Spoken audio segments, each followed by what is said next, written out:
Hey guys, I'm Adrienne and welcome to my channel, The Minimal Approach. Earlier on the channel, I said I would do a video about why I'm passionate about sewing. So here it is. Today's video is about fast fashion. First question for you. Do you know where your clothes are made? Have you ever noticed? As the years go by, do you feel like clothes are getting more expensive or cheaper? In 1960, the answer would have been pretty simple. Would have been either the US or Canada, because 95% of our clothing were North American. Now it's more like 3%, and our clothing are coming from China, Pakistan, Bangladesh, Thailand, and Vietnam. And all of these countries have been flagged by the SOMO for being particularly notorious for child labor in the textile and garment industry. They're subject to long hours, exposure to pesticides, and they are more than often paid below the minimum wage. The really bad consequences of having our clothes made in foreign country is that as the distance from production to purchase grows, the accountability drops, meaning that customers feel less accountable for buying clothes made in some type of modern slavery when it's done far away instead of if it would be done like in the same city that you live, or if you'd be a neighbor of a sweatshop factory. And the transparency drops too. We hear that H&M respect the workers and the conditions of work in the country are followed as well, and we believe it's a good thing. But the fact is, keeping workers under the poverty living wage is not okay. Having people work 13 cents an hour for almost 16 hours a day without any breaks, or almost any breaks, it's not okay. Killing over 1,000 people and injuring 2,500 more is never okay. Even if the owner still wants to be competitive and keep people's job, and he doesn't want to close a factory for some major construction work that's really needed when the building is close to failure. I am referring to the Rana tragedy here.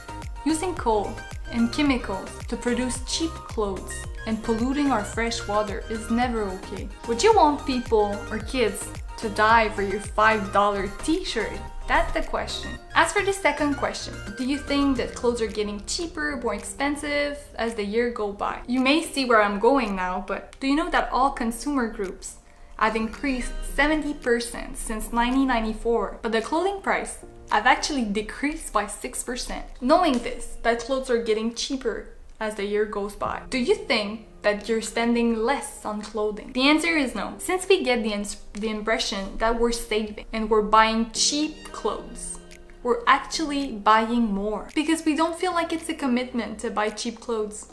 So we're actually comfortable to get rid of them. And since there are more cheap, we actually need to change them more often than good quality clothes. But how did we get there? The globalization has softened trade barriers and created a financial incentive for brands to move their production overseas. And since they're cheap, then brands can just jump from a country to another, threatening people that if they don't lower their price, they'll just go overseas. And if you're really interested in what it costs to sew garment and just to produce clothes, I invite you to visit the website of Everland, where you can see actually what it costs for the fabric, for the labor, for transportation, and for the zippers and all other accessories that are on your clothes. And you can actually visit the manufacturers. You can go on the website and you can see who's the leader, like what do they do to improve their footprint, and many other cool stuff about the factories. Do you know what the price of fabric is? Well, I invite you to just visit Fabricville or Club Tissu, some website that just shows you like how much it is for 1 meter of fabric. Of course, manufacturers get like lower price, but it's just to give you an idea. Now that we know we're consuming more, where are all the garments going when we're done with them? 200,000 pounds of waste textile are going every week at the Salvation Army in Toronto, Canada. So that's just for like Toronto areas and everything that's close by Ontario. And they have 9 warehouses in Canada, so you could imagine how much are going to waste. It's approximately 25 billion pounds in Canada only every year. So now maybe you tell me, well, there are some recycling programs. And you would be right. H&M have this absolutely stunning ad on their recycling program. And many brands now have a program and they have a box in front of their store where we can bring back your clothes.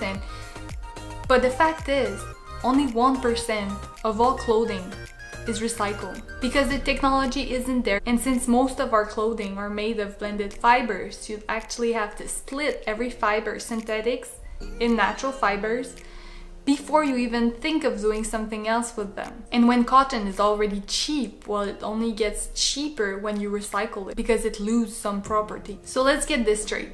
This H&M ad is pretty great, but the fact is, it's an easy way for them to avoid changing their business model and give a good conscience to most of their customers and for themselves.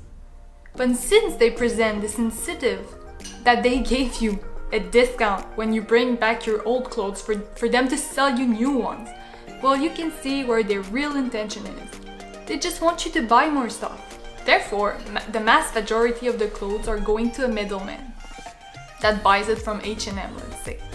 And that middleman shred the pieces that are really in bad shape and do towels with them. Just for an example, towels, but it could be like something else. And then most of the clothes that were bought from H&M are going to another country. And that middleman, he sells those clothes to markets, mostly in Africa. So for Canada, the most common country that clothes are sold to is Kenya. So when the people can sell those clothes that were kind of already cheap, and now they travel halfway across the world, they get only cheaper, right? What do they do with them? Well, either they burned it or they just build huge dump with them. And since a lot of our clothes are made out of polyester these days, chances are those dumps are just getting bigger and bigger and will be getting bigger forever. Because polyester is non-biodegradable.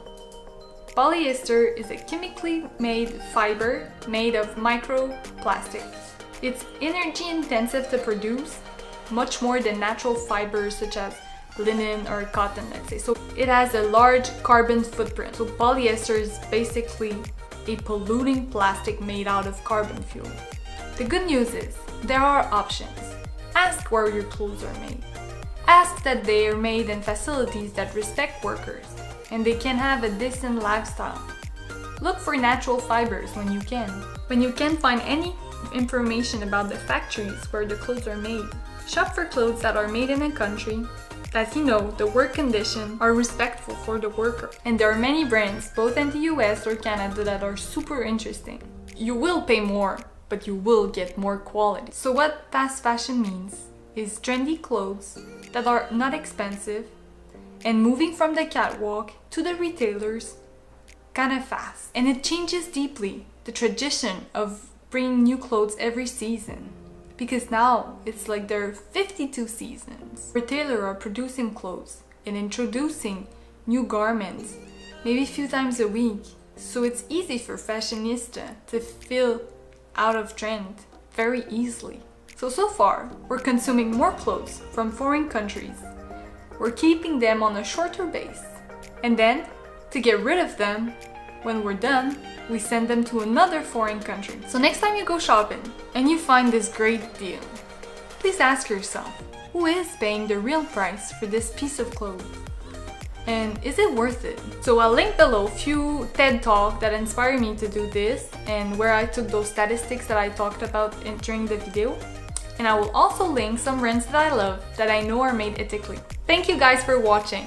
If you liked the video, please give it a thumbs up, and if you like the channel so far, please subscribe, and see you in the next video.